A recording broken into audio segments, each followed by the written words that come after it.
கிருஷ்ணகிரி மாவட்டம் ஓசூர் மாநகராட்சியில் கழிவுநீர் கலந்த குடிநீரை குடித்ததால் ஏராளமானோருக்கு உடல்நலம் பாதிக்கப்பட்ட விவகாரத்தில் குழாய் ஆய்வாளரை பணியிடை நீக்கம் செய்து ஆட்சியர் உத்தரவிட்டுள்ளார். சின்ன எலசகிரி பகுதியில் மாநகராட்சி மூலம் விநியோகிக்கப்பட்ட தண்ணீரை குடித்த சிலருக்கு வாந்தி, மயக்கம், வயிற்றுப்போக்கு ஏற்பட்டுள்ளது. கடந்த 5 நாட்களில் மட்டும் 80க்கும் மேற்பட்டோர் மருத்துவமனையில் அனுமதிக்கப்பட்டுள்ளனர். சுகாதாரமற்ற முறையில் இருந்த குடிநீரை குடித்ததால் உடல்நலம் பாதிக்கப்பட்டதாக அந்த பகுதி மக்கள் குற்றம் சாட்டியிருந்தனர். இந்நிலையில் ஆழ்துளை கிணற்றில் கழிவுநீர் கலந்தது உறுதியானதால் குழாய் ஆய்வாளர் சீனிவாசன் பணியிடை நீக்கம் செய்யப்பட்டுள்ளார். இதனிடையே அசாம் மாநிலத்தைச் சேர்ந்த பெண்ணிற்கு வாந்தி, மயக்கம் ஏற்பட்டு உயிரிழந்துள்ளார்.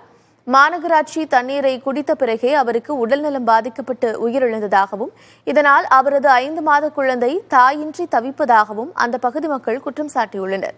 இதுகுறித்து ஆட்சியரிடம் விளக்கம் கேட்டதற்கு உடல் கூராய்விற்கு பிறகே உயிரிழப்பிற்கான காரணம் தெரியவரும் என்று விளக்கம் அளித்துள்ளது.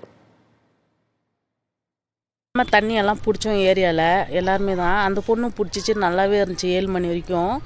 7 மணிக்கு பார்த்திங்கன்னா எனக்கு ஒரு மாதிரி இருக்குன்னு சொன்னாங்க. இங்கே டவுனில் மெடிக்கலுக்கு போய் டேப்லெட் வாங்கிட்டு வந்து போட்டு சாப்பிட்டு சொன்னதுக்கு சாப்பிடல. திருப்பி 12 மணிக்கு பார்த்திங்கன்னா வாமிட்டு, லூஸ் மோஷன் ஆயிடுச்சு. அப்புறம் 2 மணிக்கு எங்களுக்கு கால் வந்துச்சு. போய் பார்க்கறதுக்குள்ளே முடியாமல் அப்படியே கண்ணிலே உயிர் விட்டுடுச்சு.